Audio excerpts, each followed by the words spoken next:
তো আমরা জানি যে রক্তকণিকাগুলোর কাজের মধ্যে সবচেয়ে লোহিত রক্তকণিকা, শ্বেত রক্তকণিকা, অনুচক্রিকার এগুলো স্বতন্ত্র কাজ আছে। তার মধ্যে অন্যতম হচ্ছে লোহিত রক্তকণিকা। সেটার কাজ হচ্ছে অক্সিজেন পরিবহন করা সারা দেহে। এটা নিয়ে একটা চ্যাপ্টার আছে, সেটা হচ্ছে শ্বসন ও শ্বাসক্রিয়া। আবার যদি চিন্তা করেন যে শ্বেত রক্তকণিকার কাজ কি, সেটা হচ্ছে রোগ প্রতিরোধ করা। এটারও একটা চ্যাপ্টার আছে, প্রতিরক্ষা। এটা আমরা জানবো। এবং অনুচক্রিকার যে কাজ হচ্ছে সেটা হচ্ছে ক্লটিং করা, রক্ত তঞ্চন ঘটানো, মানে কি রক্ত জমাট বাঁধানো। কোনো জায়গায় কেটে গেলে কীভাবে সেটা জমাট বাঁধে, সেই প্রক্রিয়া হচ্ছে অনুচক্রিকা ঘটায়। এখন এইটা হচ্ছে এই জায়গায় বর্ণনা, রক্ত চ্যাপ্টারটা বর্ণনা আছে, সেটা একটু দেখতে হবে যে রক্ত তঞ্চন কীভাবে ঘটে।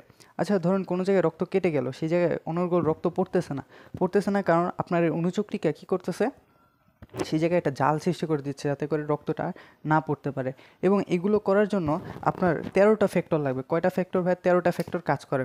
এই 13টা ফ্যাক্টরের মধ্যে সহজে মনে রাখার জন্য এগুলো ফ্যাক্টরগুলো কয়টা, কোনটা কোন নাম্বার, এটা এমসিকিউতে চলে আসে। তার মধ্যে 13টা ফ্যাক্টর কী কী সেটা জানবো। 13টা ফ্যাক্টর সহজে মনে রাখার জন্য একটা ছন্দ আছে, সেটা হচ্ছে, ধরেন আপনার একটা ফ্রেন্ড আছে, সেটার নাম হচ্ছে ফারিহা। এখন এই ফারিহা কী করবে? ফারিহা প্রথম করলো, একটা কাজ করছে হয়তো বা, ফারিহা কী করবে? সে প্রথম করবে এবং লাস্টে বলতে লাস্টেটা এস্টে বলবো, তাহলে কি হচ্ছে? এস্টে হিম ও ক্রিস স্টুয়ার্টের প্লেস হলো ফাইনাল। অর্থাৎ দেখেন কি বলছি, ফারিহা প্রথম করলো, একটা কাজ করছে হয়তো বা, তো এস্টে হিম ও ক্রিস স্টুয়ার্টের প্লেস হলো ফাইনাল, মানে কি তারা একটা কাজ করছে, সেটা হচ্ছে ফাইনাল হয়ে গেছে। তো দেখেন এগুলোর ভিতরে প্রথম যে 4টা আছে না, দেখেন প্রথম হচ্ছে, এগুলোর নাম কি দেখেন, ফারিহা থেকে মনে করবো যে ফাইব্রিনোজেন। কি বলবো ভাই? প্রথমটার নাম হচ্ছে ফাইব্রিনোজেন, 1 নম্বরটার নাম ফাইব্রিনোজেন, 2 নম্বরটার নাম হচ্ছে প্রোথ্রম্বিন, প্রোথ্রম্বিন, প্রথমের থম থেকে কি হচ্ছে? থ্রোম্বোপ্লাস্টিন। তারপর হচ্ছে কোরলোতে ক্যালসিয়াম আয়ন। আর যদি চিন্তা করেন পরবর্তীতে এস্টে, তাহলে লাতে হচ্ছে ল্যাবাইল ফ্যাক্টর, তাহলে কি লাতে হচ্ছে ল্যাবাইল ফ্যাক্টর, আর এতে হচ্ছে এক্সেলারিন। আচ্ছা, এক্সেলারিনের আগে কি ল্যাবাইল ফ্যাক্টর ছিল না? এটাকে বলা হয় প্রো এক্সেলারিনও বলা হয়, ল্যাবাইল ফ্যাক্টরটাকে প্রো এক্সেলারিনও বলা হয়। এখন স্টেতে হচ্ছে কি স্টেবল ফ্যাক্টর। আর পরবর্তী 8 নম্বর দেখেন যে হচ্ছে হিম হচ্ছে অ্যান্টি হিমোফিলিক, আর ক্রিস হচ্ছে ক্রিসমাস ফ্যাক্টর। আর স্টুয়ার্টের মানে কি তাহলে স্টুয়ার্ট ফ্যাক্টর। আর প্লাজমা থ্রোম্বোপ্লাস্টিন, আর মিলে কি হচ্ছে? Plasma thromboplastin. আর লাস্টে থাকলো হচ্ছে হলো ফাইনাল, তাহলে হতে হচ্ছে হেগম্যান ফ্যাক্টর, আর ফাইনাল হচ্ছে ফাইব্রিন স্টেবিলাইজিং ফ্যাক্টর। তাহলে কি বলছি ভাই? দেখেন ফারিহা প্রথম করলো, লাস্টে হিম ও ক্রিস স্টুয়ার্টের প্লেস হলো ফাইনাল। তাহলে ফারিহা ফাইব্রিনোজেন, প্রথমবিন, থমতে হচ্ছে থ্রোম্বোপ্লাস্টিন, তারপর হচ্ছে কি ক্যালসিয়াম আয়ন করলোতে, তারপর হচ্ছে লেবাইল বা প্রো এক্সেলারিন, পরেরটা কি এক্সেলারিন, তারপর হচ্ছে স্টেবল ফ্যাক্টর। তাহলে লাস্টে হিম ও ক্রিস, অ্যান্টি হিমোফিলিক, তাহলে অ্যান্টি হিমোফিলিক ও ক্রিস হচ্ছে ক্রিসমাস ফ্যাক্টর, তারপর হচ্ছে স্টুয়ার্টে হচ্ছে কি স্টুয়ার্ট ফ্যাক্টর, প্লেস হচ্ছে প্লাজমা থ্রোম্বোপ্লাস্টিন, আর হলো ফাইনাল, তাহলে হেগম্যান, আর হচ্ছে কি ফাইব্রিন স্টেবিলাইজিং ফ্যাক্টর। এখন প্রথম যে 4টা লিখছি, সেই 4টা হচ্ছে মোস্ট ইম্পর্টেন্ট, মানে কি সবচেয়ে গুরুত্বপূর্ণ, সেটা হচ্ছে কি ফাইব্রিনোজেন, প্রথমবিন, থ্রোম্বোপ্লাস্টিন, ক্যালসিয়াম আয়ন। তো যদি এমসিকিউতে দিয়ে দেবে নিচের কোনটি রক্ততঞ্চন ঘটায় না, তাহলে কি বলবে যে ফাইব্রিনোজেন, প্রথমবিন, থ্রোম্বোপ্লাস্টিন এটা দিয়ে ক্যালসিয়াম আয়ন দিবে না, তাহলে বাকি যেটা থাকবে ওইটা হচ্ছে অ্যান্সার। আবার তাহলে একটু খেয়াল করবেন, সবচেয়ে ইম্পর্টেন্ট কোনগুলো? ফাইব্রিনোজেন, প্রথমবিন, থ্রোম্বোপ্লাস্টিন আর ক্যালসিয়াম আয়ন। আর এগুলো হচ্ছে সহকারী, মানে কি লাগবে। এখন চলে আসেন যে রক্ততঞ্চন প্রক্রিয়াটা কীরকম হয়, দেখেন এটা লিখে নেবেন, হ্যাঁ, তাহলে কাজে দিবে। এইটা লিখে নেবেন শুধু, বাকি খালি দেখলেই হবে। তো চলে আসেন, তো ধরেন আপনার কোনো জায়গায় বডির ভিতর কোনো জায়গায় কেটে গেছে, তো কেটে যাওয়ার পর সে জায়গায় কী হবে? ফার্স্টে রক্ত বের হতে শুরু হবে। রক্ত যখন বের হবে বডির ভিতরে কী হবে? মানে কি রক্ততঞ্চন ঘটানো শুরু হবে। তাহলে প্রথমে আমাদের দেহে একটা জিনিস ছিল, সেটা হচ্ছে কি হেপারিন। সে কী করতে দেয় না? হেপারিন রক্ত জমাট মানে আমাদের দেহের ভিতর রক্ত জমাট বাঁধতে দেয় না। তো প্রথমে একটু খেয়াল করব যে বাতাসের সংস্পর্শে যখন আমাদের রক্তটা বাতাসের সংস্পর্শে আসে, তখন কি হয়? হেপারিনটা কি করে? নিষ্ক্রিয় হয়ে যায়। হেপারিনটা কি করবে? তখন নিষ্ক্রিয় হয়ে যাবে, যার ফলে রক্ত জমাট বাঁধা শুরু হবে। তাহলে রক্ত জমাট বাঁধা শুরু হবে এবং থ্রোম্বোসাইট মানে কি অনুচক্রিকার একটা কি করবে?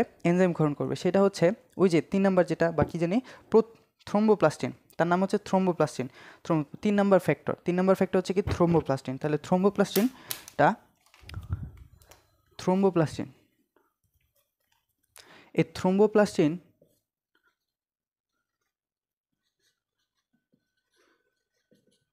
থ্রোম্বোপ্লাস্টিনটা একটা কাজ করবে, সেটা হচ্ছে সে ওই ক্যালসিয়াম আয়ন এবং ফ্যাক্টর 7, 8, 9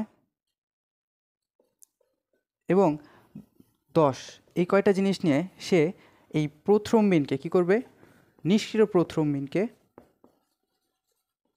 যেটা ছিল কি নিষ্ক্রিয়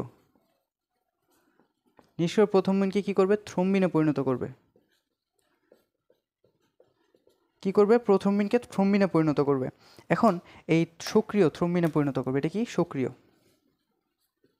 এই সক্রিয় থ্রম্বিনটা পরবর্তীতে আরেকটা কাজ ঘটাবে। এই সক্রিয় থ্রম্বিনটা ফাইব্রিনোজিন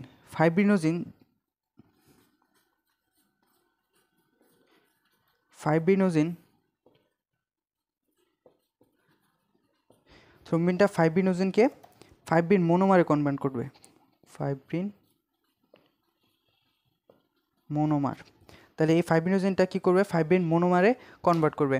এখন এই ফাইব্রিন মনোমার পরবর্তীতে কী হবে, ফাইব্রিন পলিমারে গঠন করবে। তাহলে কি ফাইব্রিন মনোমারটা পরবর্তীতে কী হচ্ছে, ফাইব্রিন পলিমার।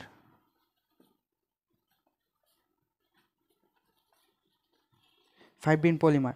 ফাইব্রিন মানে কি, জালক। ফাইব্রিন কি মানে এই যে এরকম সূত্রকের মতো, তখন এই যে রক্তকণিকাগুলো মানে লোহিত কণিকাগুলো এটার ভিতরে আটকেই যাবে। ধরো একটা জালের ভিতরে যদি কোনো কিছু যায় তখন সেটা কি আটকায় যায় না, এই যে এরকম হয়ে যাবে না, তো এটাই হচ্ছে এটার কাজ। এখন এই ফাইব্রিন পলিমার গঠন করবে এবং ফাইব্রিন পলিমার পরবর্তীতে একটু খেয়াল করলে দেখব পরস্পরের সাথে সংযোজন হয়ে কী করবে, ফাইব্রিন জালক গঠন করবে। এই জালক কী করবে, তঞ্চন ঘটাবে। অর্থাৎ এটার ভিতরে কি করবে, এই রক্তগুলো এসে কি করবে, আটকে যাবে। এখন একটু খেয়াল করবেন, তো এটাই ছিল আমাদের রক্ততঞ্চন প্রক্রিয়া। তাহলে প্রথমে কি দেখলাম, আমাদের দেহে রক্ত কেটে গেলে কোনো জায়গায় রক্ত বের হওয়ার টাইমে বের হয়। এখন বের হতে হতে কী হবে, হেপারিনটা নিষ্ক্রিয় হয়ে যাবে। হেপারিন নিষ্ক্রিয় হয়ে থ্রোম্বোসাইটগুলো অ্যাক্টিভ হবে। এই থ্রোম্বোসাইটের মধ্যে প্রথম 3 নাম্বারটা যেটা, সেটা হচ্ছে প্রোথ্রম্বিন। প্রোথ্রম্বিনটা কী করবে, থ্রোম্বোপ্লাস্টিনকে থ্রম্বিনে পরিণত করবে। তারপর এই থ্রম্বিনটা কী করবে, ফাইব্রিনোজেনকে ফাইব্রিন মনোমারে কনভার্ট করবে। এখন এই ফাইব্রিন মনোমার ফাইব্রিন পলিমার, তারপর আছে ফাইব্রিন জালকে সৃষ্টি করবে। এই জালকগুলোতে কী হয়, রক্তগুলো আটকিয়ে যায় এবং এভাবে কী হয়, তঞ্চন তৈরি হয়। এখন রক্ততঞ্চন যে হলো, এই রক্ততঞ্চন হওয়ার পরে ধরেন রক্ত জমাট বেঁধে গেছে, তারপর একটা হলুদ একটা তরল অংশ বের হয় না, হলুদ তরল অংশ রক্ত জমাট বাঁধার পর সেটা কি হয়, সেটাকে বলা হচ্ছে সিরাম। এখন এই সিরামে কোন কোন ফ্যাক্টর থাকে না, এমসিকিউ তো চলে আসতে পারে, ফ্যাক্টর থাকে না। আপনি বলবেন যে প্রথম দুইটা এবং 5 এবং 8, তাহলে কি হচ্ছে, প্রথম দুটা, তাহলে 1, 2, 5 এবং 8, তাহলে 1, 2, 5, 8। তো 1, 2 এবং 5, 8 এভাবে একসাথে মনে রাখতে পারেন। তাহলে একটু খেয়াল করবেন সিরামের ভিতরে কি থাকে না, এটা থাকে না। একটু খেয়াল করবেন যে পরবর্তীতে 1, 2 প্রথম দুইটা ফ্যাক্টর আর 5, 8 থাকে না। প্রথম দুইটা ফ্যাক্টর কী কী, ফাইব্রিনোজেন, প্রোথ্রম্বিন, আর তারপর হচ্ছে 5 নাম্বার কী আছে, 5 নাম্বার আছে হচ্ছে আমাদের ল্যাবাইল ফ্যাক্টর আর বা প্রোঅ্যাক্সিলারিন, আর 8 নাম্বার আছে হচ্ছে আমাদের অ্যান্টিহিমোফিলিক। এই ছিল আমাদের সিরামের যে কাহিনী। এখন যখন রক্ততঞ্চন ঘটে, এই রক্ততঞ্চন ঘটার পর আবার কি রিপেয়ার হয় না, আমাদের দেহটা রিপেয়ার হয় না, মানে কি পুনরায় ধরনটা শুকায় যায় কি আবার আগের মতো হয়ে যায় না। এই যে তখন এই যে জিনিসটা করে যখন, সেটা হচ্ছে প্লাজমিন নামক একটা এনজাইম ফাইব্রিন জালককে ধ্বংস করে। যখন এই যে তঞ্চন ঘটে রক্ত জালকগুলো আটকে গেছিলো, সেখানে এগুলো আবার দূর করে ফেলে আস্তে আস্তে, সেটা হচ্ছে প্লাজমিন এনজাইম। মানে কি জালকটাকে দূর করে ফেলে, জালটাকে দূর করে ফেলে এবং আমাদের বডি আবার রিহিল করে। আর আরেকটা কথা হচ্ছে দেখেন, রক্ততঞ্চনকাল ইম্পর্টেন্ট। রক্ততঞ্চনকাল মানে কতক্ষণ সময় লাগতে পারে এই রক্ততঞ্চন ঘটতে, সেটা হচ্ছে 4 থেকে 5 মিনিট। কয় মিনিট, 4 থেকে 5 মিনিট। আর আরেকটা হচ্ছে রক্ত সঞ্চালনকাল, মানে এই রক্ত কতক্ষণ ধরে পড়তে পারে, সেটা হচ্ছে 1 থেকে 4 মিনিট। এটা এমসিকিউতে চলে আসবে। এবং আরেকটা হচ্ছে হিমোফিলিয়া। আচ্ছা, এটা তো দেখলাম। হিমোফিলিয়া ব্যাপারটা কি, হিমোফিলিয়া হচ্ছে ধরেন রক্ততঞ্চন ঘটনা যার দেহে, সে মানে ধরেন একটু কেটে গেলে অনর্গল রক্ত পড়তে থাকে, তার ভেতর রক্ত তঞ্চন ঘটে না, যার ফলে তার জীবনই লাইফ রিস্কে থাকে। তো এই হিমোফিলিয়া কখন হয়? একটা হিমোফিলিয়া দুই ধরনের, আপনারা জিনতত্ত্ব চ্যাপ্টার পড়বেন, সেটা হচ্ছে হিমোফিলিয়া দুই ধরনের, একটা হচ্ছে প্রথম যেটা 1 আর হিমোফিলিয়া 2। তো এই 1 এবং 2 কখন ঘটে? যখন 8 নাম্বার ফ্যাক্টর যদি রক্তে উপস্থিত না থাকে, 8 নাম্বার ফ্যাক্টরটাকে বলা হয় অ্যান্টি হিমোফিলিক। মানে কি 8 নাম্বার ফ্যাক্টরটা হচ্ছে অ্যান্টি হিমোফিলিক, তখন হিমোফিলিয়া এ হয়, হিমোফিলিয়া এ। আর হিমোফিলিয়া কি হয় 2 যেটা, সেটাকে বলা হয় বি। তাহলে হিমোফিলিয়া বি হয় যখন 9 নাম্বার ফ্যাক্টরটা থাকে না রক্তের ভিতরে, তখন কি হয় হিমোফিলিয়া 2। তাহলে বুঝতেছি যে 8 নাম্বার ফ্যাক্টরটা যদি না থাকে তখন হিমোফিলিয়া এ, আর 9 নাম্বারটা যদি না থাকে তখন সেটাকে বলা হয় হচ্ছে হিমোফিলিয়া 2। এবং 9 নাম্বারটা হচ্ছে ক্রিসমাস ফ্যাক্টর। তাহলে এটাতে কি থাকবে না, অ্যান্টি হিমোফিলিক ফ্যাক্টর যদি না থাকে হিমোফিলিয়া এ, আর ক্রিসমাস ফ্যাক্টর না থাকলে সেটাকে বলবো হচ্ছে হিমোফিলিয়া 2 বা বি। আর একটু খেয়াল করেন যে এই যে কোশ্চেনগুলো বা রক্ততঞ্চন খতে চলে আসে, রক্ততঞ্চন কীভাবে ঘটে লিখো খতে, আবার গতেও চলে আসতে পারে। এবং এমসিকিউ কয়েকটা ছিল, এমসিকিউ এখান থেকে আসতে পারে হচ্ছে যে কোন ফ্যাক্টরগুলোর নাম বলো, এই যে ছন্দের মাধ্যমে বলে দেবেন যে 9 নম্বর ফ্যাক্টরের নাম কি, 10 নম্বর ফ্যাক্টরের নাম কি, এভাবে চলে আসতে পারে। 13টা ক্লটিং ফ্যাক্টর আছে, আর সবচেয়ে ইম্পর্টেন্ট কোনটা, প্রথম 4টা, সবচেয়ে ইম্পর্টেন্ট কোনটা, প্রথম 4টা। আর রক্ত সঞ্চালনকাল আর তঞ্চনকাল, সঞ্চালনকাল কত 1 থেকে 4 মিনিট, আর তঞ্চনকাল হচ্ছে 4 থেকে 5 মিনিট। আর প্রক্রিয়াটা এই, আর সিরামে কি থাকে না, প্রথম 2টা থাকে না, আর 5 এবং 8, 5 8। ওকে। আর রক্ততঞ্চন যে ঘটে যখন কেটে গেলে ঘটে, কিন্তু নালীর ভিতরে কেন ঘটে না?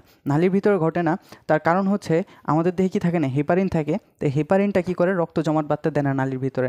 এবং আরেকটা কারণ হচ্ছে, সেটা হচ্ছে রক্তটা অনেক ফাস্ট যায়, ফাস্ট যখন কোনো কিছু অনেক ফাস্ট যাবে সে যায় কি জমবে না। তো এর কারণে হচ্ছে আমাদের দেহে এই রক্তটা জমাট বাঁধে না, অ্যান্টিকোয়াগুলেন্ট, রক্ত জমাট বাঁধতেছে না। তো এটা হচ্ছে ক্ষতে চলে আসে, ক্ষতে যে চলে আসে আমাদের দেহে রক্ত জমাটটা বাঁধতেছে না কেন।